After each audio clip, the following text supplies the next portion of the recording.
Welcome What's to the Faith and Metal podcast. This is episode 2. If you were around for the first one, oh man,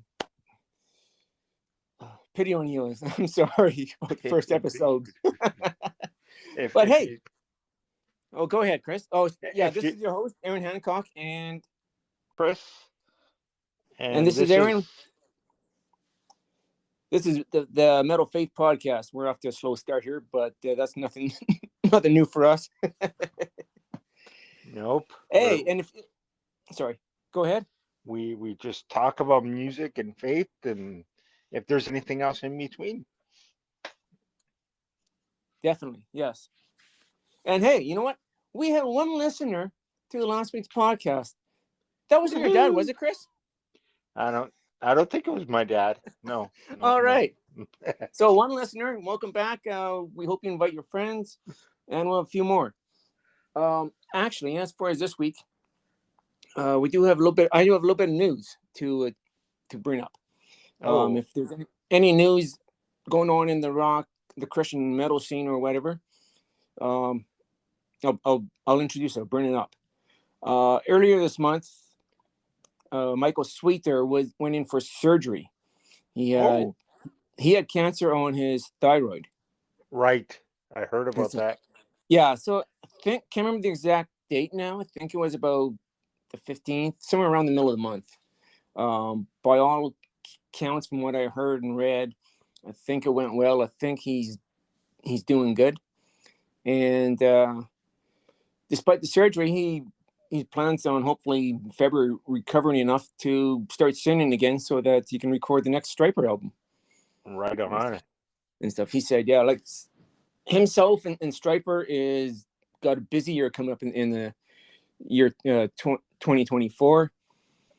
They're planning a tour that's an acoustic tour. They're planning on recording a brand new album.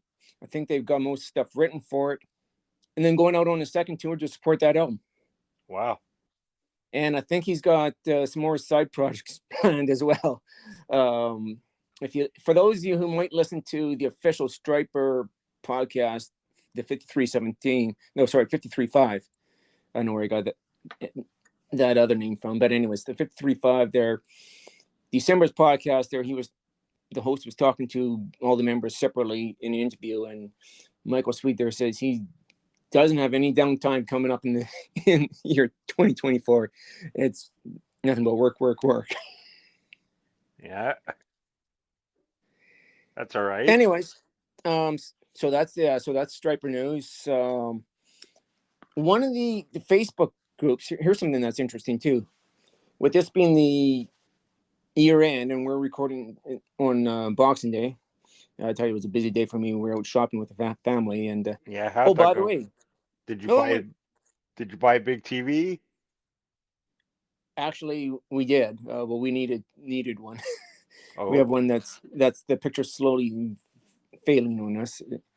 Um, yeah, forgot to mention too. Hey, Merry Christmas! Hope you had a great Christmas and all. yes, Merry Christmas to everybody and Happy New Year, all the best.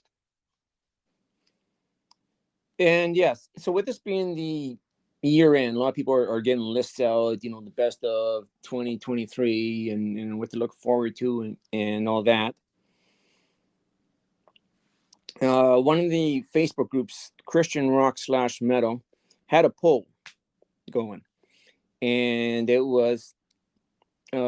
had everybody vote on their top album that came out this year as far as Christian Rock / Metal type of thing. And actually, I was kind of surprised. There were actually a lot of bands out there I didn't even realize had albums out, and a lot of bands that, well, it was more than what I can actually name. Like this, there was probably a list of, I know there's over 50 bands listed in some of this. I'll just name off the top 3. Come because actually I was just scrolling just before we recorded this. I was on that site again. They've got the results. So they had 355 fans vote, and they said by a pretty much a landslide, or the new Theocracy CD, Mosaic, came in at number 1. What was the name of the band? Sorry. Theocracy, Theocracy. Okay. yes.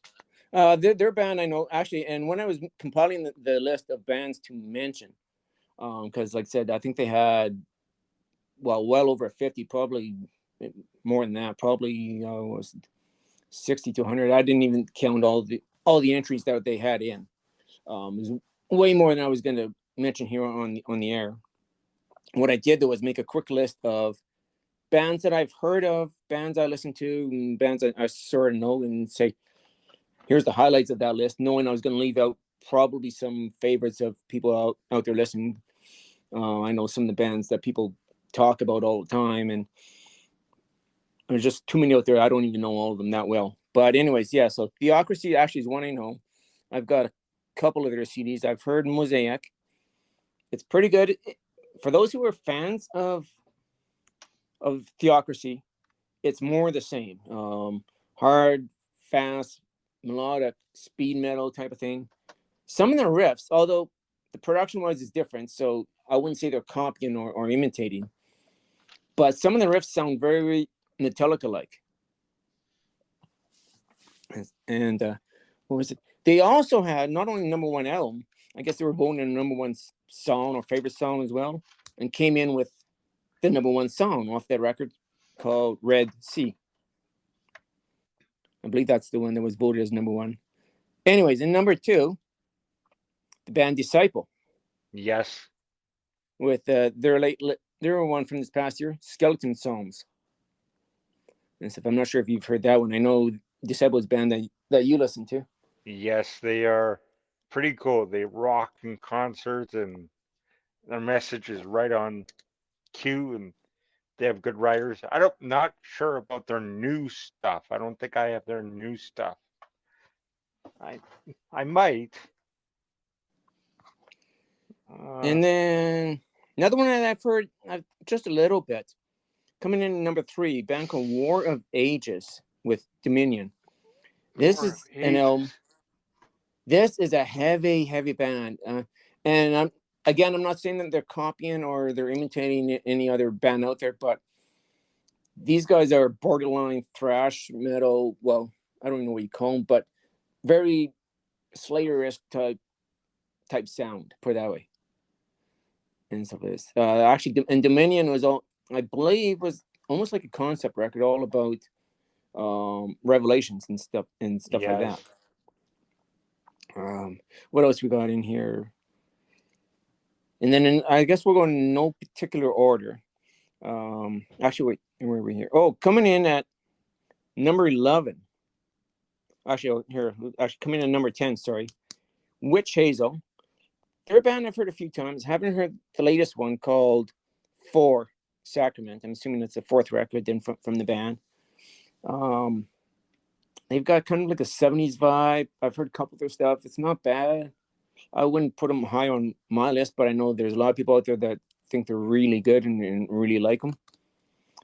Coming in #11, I'm kind of surprised these guys are down on the list. Narnia with Ghost Town. Narnia. Okay. Yeah. They're a good band. If you haven't heard these guys, they've been around over 25 years. Yeah, actually bought their first album as a 25th anniversary reissue. First one being Long Live the King. And I've heard Ghost Town a little bit. It's not one I currently own in my collection, but hope to buy soon, as soon as I can, put it that way. Well, who else we got on this list here? We've got Calamity Kills. Now, this is a new band, but the singer is Jamie Rowe, if I believe correctly. And Jamie Rowe, you might remember from Guardian. Ah, that's why it rings a bell. Okay. Yeah. Actually, I've heard this I've heard this album. It's a heavy album. It's not thrash, but it's definitely hard rock, more heavy than hard rock. Not bad. Yeah. So just in case somebody missed it, they're called Calamity Rose. Calamity Kills. Oh, And Calamity both. Kills. Yeah, and that's with a K. Calamity with a K. I'm not sure if it's normally spelled with a C, but they spell it with a K. Oh, okay. Calamity Rose. Oh, Kills. Kills. Oh, okay. Kios. Okay. Yeah, yeah. Who else we got on this list? Band called. Okay, here we go. And then we got Diviner coming in at 29, band with an album called Avaton. Now I've heard Diviner. I've heard their previous two albums actually. These guys another great band. I think they're out of the States. Very heavy and fast, and their vocalist sounds a little bit like Ronnie James Dio. That's kind of how I got into it. As much as I don't like it when people go online and say, "Hey, what band sounds like so and so? What band sounds like so and so?" Type, Christian version of such and such a band. Because normally, if I want to hear such and such a band, I'll listen to that band. And then if I want to hear a Christian, I get it when people want to listen to Christian music exclusively, but still like the sound of some of their favorite bands, and that's kind of what they're going for. Yeah. And I didn't think anyone really had Dio's voice, although there's actually a couple on the secular side lately that sing in the same style as he does. Put it that way. There's actually a female singer that sings. It comes pretty close to sounding like him. Anyways, when I asked that question about Dio, just out of curiosity, someone suggested the band Diviner. And I didn't even, until I saw this list, I didn't even realize they had a new album out this year. So I listened to a couple tracks off of that. It's a good album. Sounds, again, more like what you expect from Diviner. So if you're a fan of them, go check them out. One of the other bands on the list here, brand new band from a long-time artist. Michael Sweet's got another project out called Soul Driver. Stone Driver. I like that name. Soul. Yeah, Soul Driver. Oh, Soul Driver. Okay. And That so sounds cool. this is a collaboration with him and a guy named Alessandro Del Vicio, who's played with Edge of Forever, Hardline, and Jorn. Now, I don't know Alessandro or whatever. Just kind of sampled this album a little bit. Not bad. It's very hard melodic rock. Michael still got the voice. He's even said in an interview over the years he can't hit the same high notes that he could before, and I've heard him do the old stuff recently. Like doing the old "To Hell the Devil" songs. Mm-hmm. He's actually got a free video out on I believe it's on Tubi, where the band was at what was it? Sun Studios. It wasn't Sun Studios, but you can see Striper playing in a little house, our studio inside a little house there, just doing "To Hell the Devil" in its entirety. When you watch that, you can tell, yes, Michael can't hit notes the way he did back 30 years ago, but he's still got an incredible voice. Wow. So, Soul Driver, the album's called Rise to It. Not a bad album. And the last one I think I'm going to mention off this list, there was a few others kind of to mention. Heavy band, I know lots of fans out there, so I'll mention this. Wolves at the Gate, where it was on that list. Randy Rose was on that list. I've heard some of the stuff. I haven't heard this new one. Don't know what it sounds like. And here we are. Coming in, was this at 16? Actually, it was. Yeah, came in at 16. Bride with "Are You Awake?" Bride. Wow. Yeah.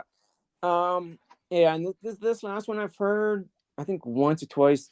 The problem is that I've been listening to the new stuff through streaming services, and this one's not on streaming service. And I do believe there is a YouTube video out there of the album in its entirety, and I think I heard it once. Really, I think it sounds like the last couple Bride albums. I'm not a big fan of the way they've been sound lately. I know Bride does have a lot of fans out there, so that's great that they can continue to make music and continue to have a great fan base. Mm-hmm. That's what I got to say about that one, I guess, right now. Yeah. There are some albums we're looking forward to in the coming year, though, too. Like I said, Striper plans on having a new one out. Have they named that album yet? Not that I've heard. Okay. White Cross is planning on coming back with a new album. Ooh. Like I said, I'm not sure if it was last year or the year before. I think it was the year before. They released a Well, COVID. 5-song EP. They got a new vocalist, and yes, it's not Scott Wenzel. No, he doesn't have the same voice. No one's gonna have the same voice as Scott. And I'm finding this, even with secular bands that I grew up with and loved, the vocalist has died. The vocalist has left the band many years ago. The band continues on without them. And you know what? I still go and support them. And yes, I get it. It's not the same, but it's still good. Now, I said a couple of years ago, White Cross released a 5-song EP. These were more like demo songs because they weren't fully produced. But I think it gave us a taste of what was to come. We're kind of talking about this last week. And if this is a taste of what's to come when the album's done and produced and fully produced, it's going to be a kick-ass album. Okay, I haven't found the yeah, and five. well, you can find that on Spotify. It's what's the name of? I gotta look up the name of the album. Fear No Evil. That's what it's called. Fear No Evil. Okay. Yeah, and like I said, so far all we have is five demo type sounds, but they look good. The other band that we haven't heard from a long time, they had, I think, 3 albums out, and I'm hearing rumors that they're coming out with another one again this year or this coming year. X Sinner is coming out again. Who? X Sinner. You ever heard those guys? Oh my! You remember those goodness. guys? Those were pretty. They were really cool. I like X Sinner. And a lot of people ran them down for being a sound like copy band because they sound like someone else on the mainstream world. And yes, I get it. They did, but I still think they wrote some pretty good songs. Yeah, some of them were really good. I have them in my playlist actually. Okay, good, yeah. I've got the first 2 actually. Bought the first 2 on cassette. And then I think was Get It and Peachtree, great stuff. Yes, Get It. Yeah. And then a few years later, and I didn't realize this until, anyways, a few years later, they came out with a third one called World Covered in Red. And I haven't heard it a lot of times. I think got it as a download, and it's not bad. I mean, it still has that X Center sound. I think it's still the same vocalist. I'm not sure if it's still the same lineup coming in for this new one that's coming out. I haven't heard much other than the fact that they're talking about putting out a new album. So let's hope it's good and more new music to get excited about. Yeah, totally. And one more thing to cover in the news. I guess we'll do birthdays. I'm going to slowly do some research here, start figuring out who's got birthdays when, and if there's birthdays in between podcasts, I'll bring that up. And this one was way back on December 15th. Stryper connection again, Mr. Tim Gaines, the original bassist for Stryper. Okay. And I say original bassist, and I haven't done all the research on when he left. I think he was still with the band after they reunited. If you remember, about 94 to 2000 something, about 10 years, the band had been apart. Then Michael Sweet left the band. The band kind of disbanded when he left, and then did a couple. About 10 years later, did a couple reunion shows or one-off shows, and figured that they could patch up their differences and reunite, and did. Tim was on, I think, the next couple albums, and then left the band, and they came in with Perry Richardson, who they have now, who was formerly with the band Firehouse. Okay. Hey, so on one of the Stryper artwork for their albums, they had a female in there. Is that female? His wife? Or is that like, do they have a female vocalist, or have they ever? No, they've never had female vocalist. Okay. And this was on the cover, or was it on the it was inside? on cover. I don't know what one you're talking about. I don't remember any female. I'd have to go back through my striper library and see what's what. Uh, Um, well, I don't no, want. Maybe I was seeing things.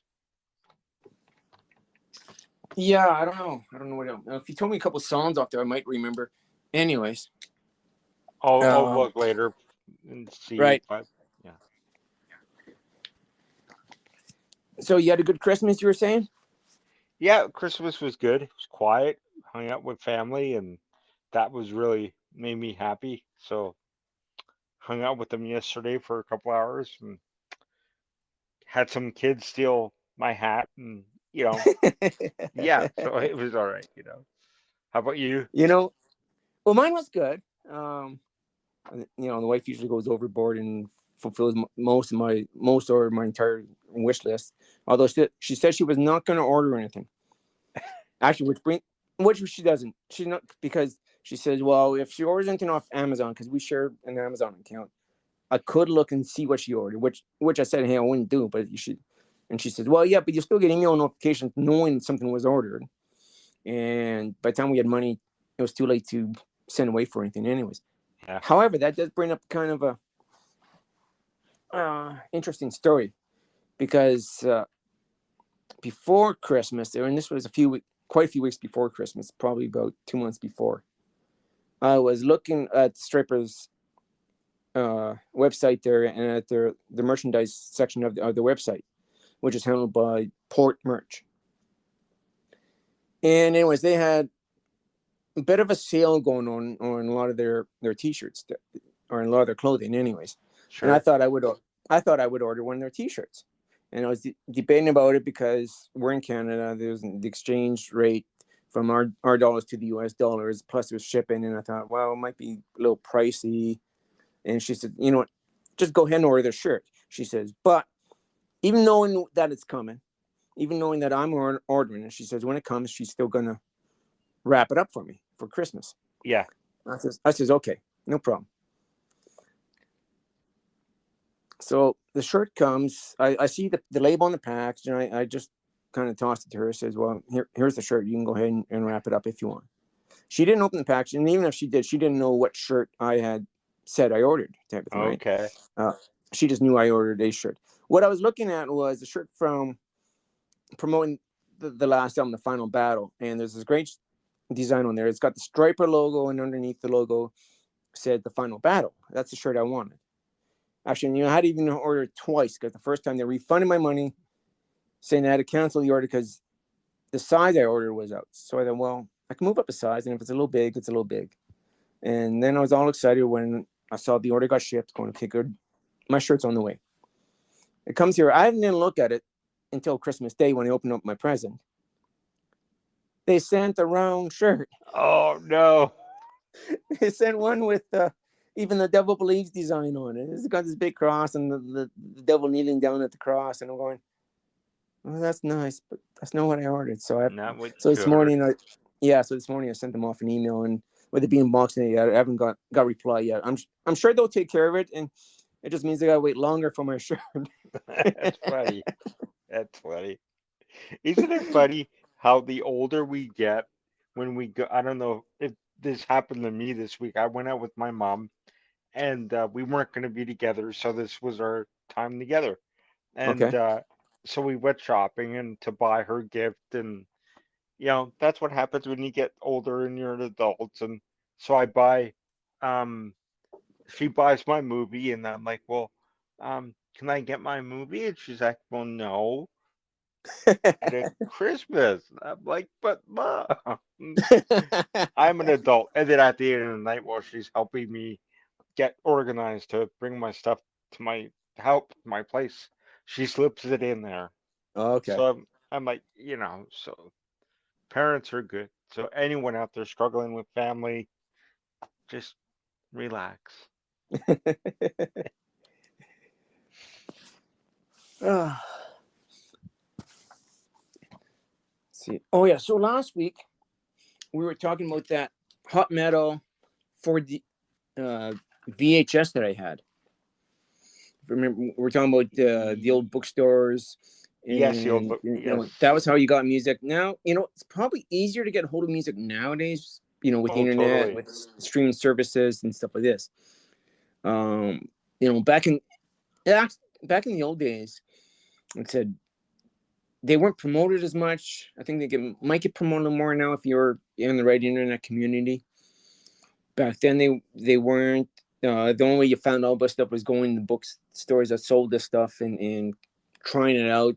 They actually let you listen to an album before you went and bought it, which is nice because we might have had some radio promotion here where you and I are from. I don't know how many other people had that same experience. Yeah. But so, anyways, I went and found my VHS. It was the volume 4 of Hot Metal, which was a video compilation of bands that were at that time that they were trying to promote. They even had little in between the videos.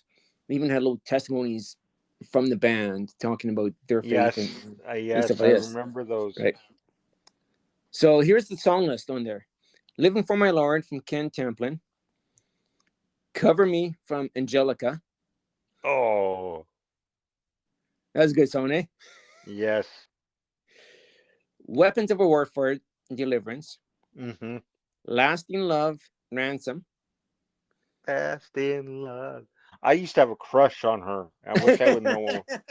She was absolutely He's good. That was a gorgeous. good song. Like I'm not big on a lot of female fronted bands. She did have a good voice though. Yes, she did. Last in love. Yeah, that was a good one. Tourniquet's "Arc of Suffering." Oh, wow. Yeah, yeah. And then this was a strange one. They listed on the cover "Vengeance Rising" with the song "You Can't Stop It." However, when you watch the video, it was actually before the time. Hmm. So printing error or something there. I'm not sure what happened there. I know because I actually crossed that total off on the cover and then wrote down what was actually on the video there. Anyways, and then the last one on there, back to Ken Tamplin with his band Shout and "Give Me Yeah. an Answer." Yeah, Shout. That was actually one of my very first CDs I ever bought. Okay, yeah, yeah. I think Listen, it. Yeah, go ahead. Was it the first listening. one? Yeah, it was from the Winners and Losers Okay, CD. So that was old when I lived with my dad and he bought a big CD player and the old days you could put five of them at one time. right.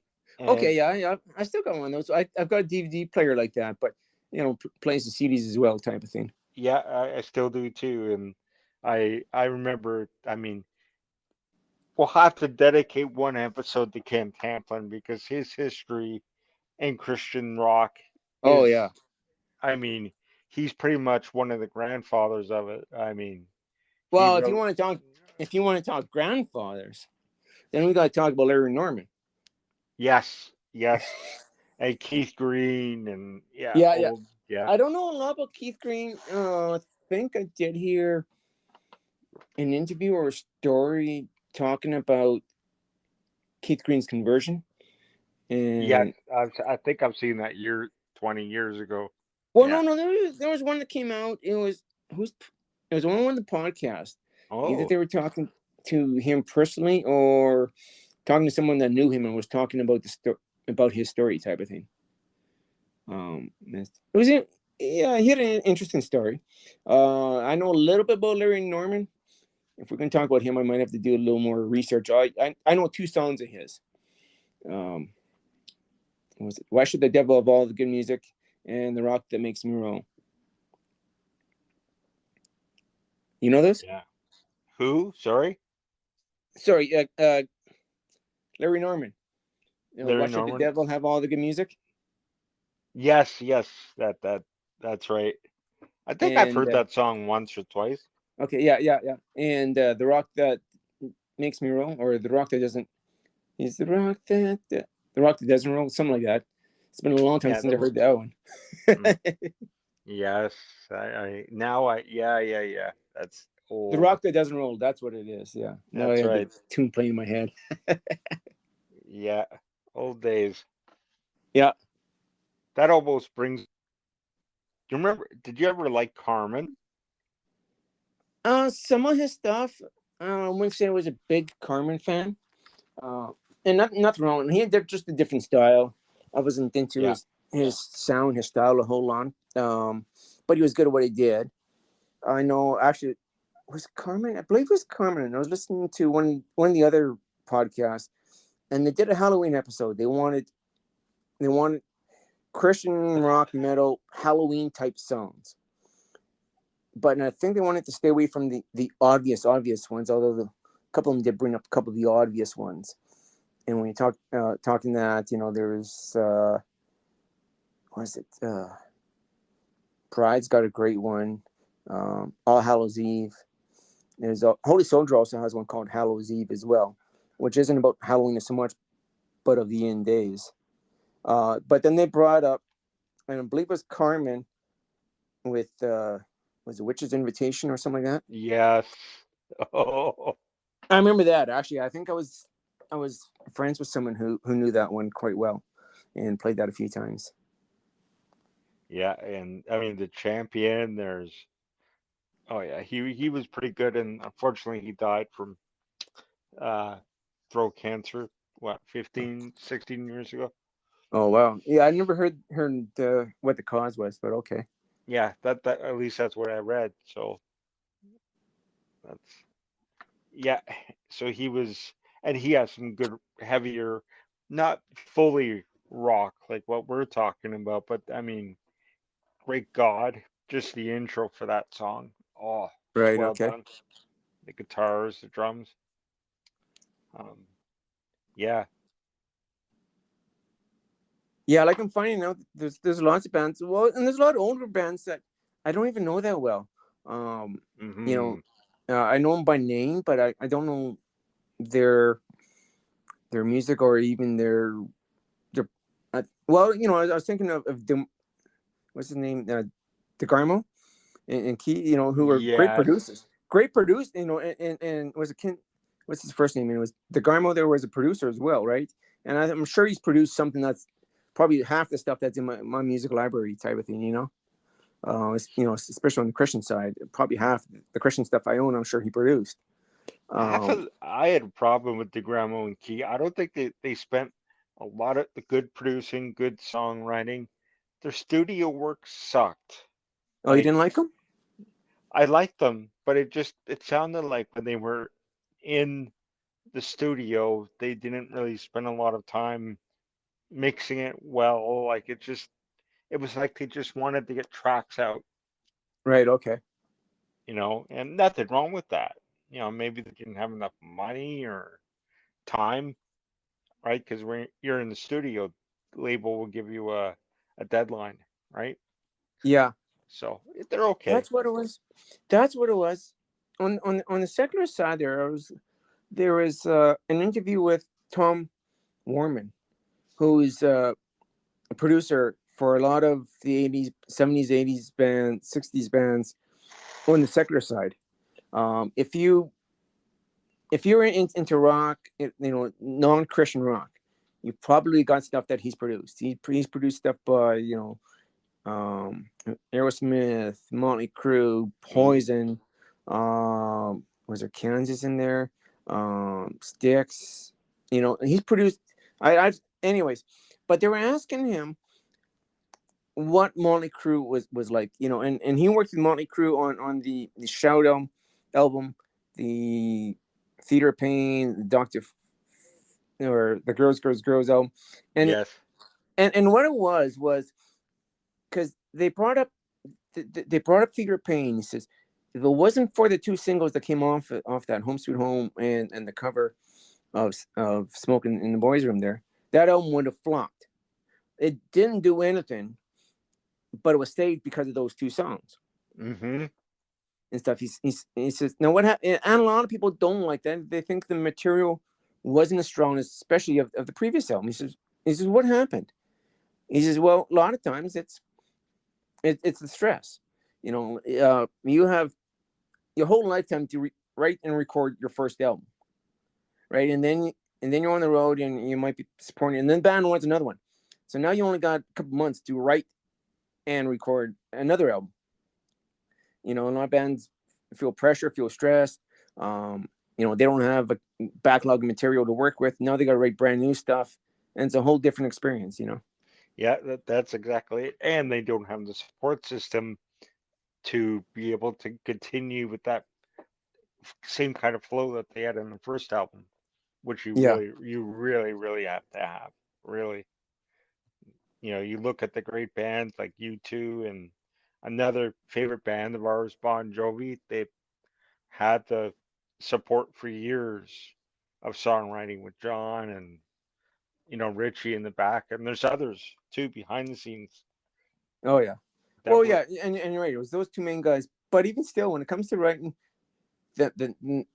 writing the next record, you're usually doing it in a shorter time span. You know, it depends too, I suppose, if the band writes on the road or doesn't write on the road, because some bands will and some bands don't. Some bands hmm just like to, cut everything off and then sit down and write type of thing, or go gain some outside experience to generate ideas and then come home and write type of thing, yeah, Some bands, or they have one or two tracks done on the road and they yeah, go some bands back. will write on the road Yeah, and they come up with a riff or, and work it out and maybe get a vocal idea to work with or whatever. But everybody works differently. But, that's where a lot of it comes from, I think, and stuff like that. And sometimes there's those internal pressures and stuff too. Do you know the story of Holy Soldier? Because they kept okay. going through different vocalists with every album. Mm, And I didn't realize this. Like, if you listen to the first and second Holy Soldier album, the vocal style and range and tonality is pretty close. I didn't even realize they were two different people. well, that's good. That was the objective. Well, I suppose. But, um, and it was, and musically it was a little different, but I'm going, okay, you got different ideas, you're trying something different. You don't want, not everybody wants to do, two albums that sound the same back, back to back. Some bands, well, they say, well, hey, the first album did great. Let's do it again, Yeah. and stuff like that. I know, like Michael Sweden mentioned that there as he was talking about In God We Trust and stuff. He kind of criticizes that record because it sounds too much like To Hell with the Devil Ah, and stuff. yeah. He says if I mean he liked it. He says there were some good songs on that record. He says, but if you look at it, it was formulated exactly the same way. We had our power ballad written exactly same as Honestly was. We had, the heavy rockers. They were written exactly the same way as the heavy ones from To Hell the Devil were. Um, the song placement I think was the same. He says really it was To Hell the Devil part two, I'd li and I agree with it. I'd like to see the numbers of the sales compared to Well, one I'm and sure that they two. did well. Yeah. Yeah. Um, not quite as well, and then he really criticizes against the law because I was different and stuff. He says they lost the sound, the main striper when Striper. Yeah. yeah they lost the Twin Harmonies lead that they were working on, and they changed up their sound, their style. They changed up even their lyrical content, and they throw out against the law. He says really it wasn't our best effort, and he says it's money's favorite. And he criticizes that record because it was a different sounding record. And I says, hmm well, yeah, it was a different album, but I don't want To Hell with the Devil Part 3. No, you want a band that keeps evolving, right? But still same sound to an extent. Yeah. Yeah, it's that conundrum. You want a band that grows, but you don't want something out of left field, you know? And a lot Yeah. of bands were trying that. I know Holy Soldier tried that with their third album. And, and, when the third album came out, Promise Man, there's a lot of people now that will defend that, saying it's a great album. It just didn't sit with me. That was after this the music scene had changed. They come out with Promise Man. First of all, again, there was a third vocalist on the record, or for that record. He can't sing the high stuff. He's singing, or at least I don't think he can, because he's singing he's singing way lower register than the first two records were, and the sound is different. I'm going, this ain't Holy Soldier. What is this? You know? Kind of like with Striper when they released their album right before COVID and Walmart banned it because of their single "Goddamn Evil." Oh, okay, yeah, but you know what? That was Striper being back to being Striper and stuff. I mean, they faced the same criticism when they released "To Hell with the Devil," and stuff, you know, people think, oh, well, they just came up with the title that works Right. in the Christian world, but they found a way that they can say, you know, devil or whatever, you know. And that I'm Oh, sure Walmart was kicking themselves in the foot with the amount of money that they lost because that album just went skyrocket. oh yeah, you know, like listen, the last four from, you know, Fallen to Goddamn Evil to Even the Devil Believes Yeah, to now, you know, the Final Battle. And they said actually when I believe when they said something, they're hoping that the next record will sound more 80ish. You know, the twin lead guitars are coming back. You know, they want to kind of go back to their roots. I'm going, oh, that should be good. yeah. There would seem to be one of those bands I think that can't do any wrong. There was one album in their catalog. I'm not going to bring it up. There's one album that came really out of left field for me, and I'm going, this is the least sounding Striper record they've put out. What were they thinking? Yeah. Yeah, I know what they were thinking. For those of you who haven't figured out what I'm talking about the album Reborn. And what happened was that wasn't meant to be a Striper record. This was an album that Michael Sweeter wrote, or songs that Michael Sweeter wrote. He thought it was going to be his next solo record. He played the songs for Oz Fox, and they were talking about bringing Michael back in the band. And Michael plays these songs for Oz. Oz says, "These songs are good. We should just make this a Striper record," and stuff like this. And I'm going, "Oh man, that doesn't sound like Striper at all." Uh-oh. You know what? And a few years ago, Michael re-released that record, redid that record under his own name with his own band. He called it Reborn or Reborn Again or something like that. Kept the words. I think he kept the beat and the rhythm, but really changed up all the guitars in that. Added solos into it that weren't there before. Added guitar parts that weren't there before. I think it's much better album that way, and wish Striper had done it that way the first time around. Before we go, though, I am going to do a little more to promote this podcast, and I'm going to do a little more interaction. So for those of you who are listening, I'm going to get up a Facebook group site. I think we'll call it Metal Faith Podcast. There might be a Metal Faith group out there. I don't know. But if I call Metal Faith the podcast or something like that, that should lead you to us. If you have comments about the episode, if you things we did horribly wrong, bring it up. Please be kind. Things you did like about the episode, you know, we love to hear about that. What we're doing right, what we can improve upon. We'll try and get a few other promotions out there. Maybe we'll do trailers. Right now, we can only get this on Spotify. This is where it's being recorded. Is on these podcasts for Spotify.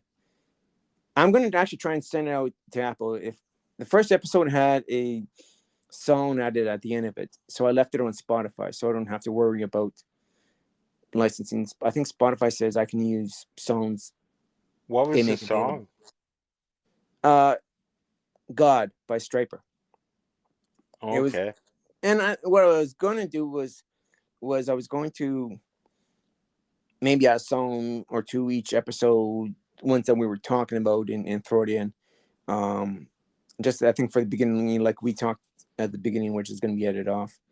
I'll leave songs off. If I leave songs off, I believe I can throw this podcast up on other platforms.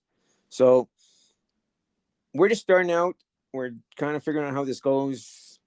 Yeah. And like I said, this is available on Spotify. Spread the word. I'm going to try and get it up on other platforms. I'll try and get up on Apple because that's usually where I listen to my podcasting. So I want to make it available where I would normally, and I'll try and get it on a few other platforms as well, and see what I can do about that. Hopefully, I'll have an original intro recorded and get up on there.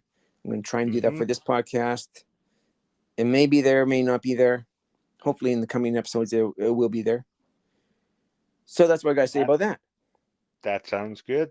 We hope Have a rocking intro, and we'll all be set to go. You'll have a way to get a hold of us to tell us if we suck or we don't. Please say we rock. Okay, that would make our day.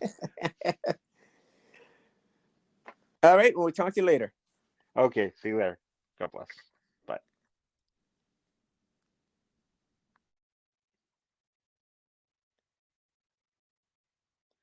Hello?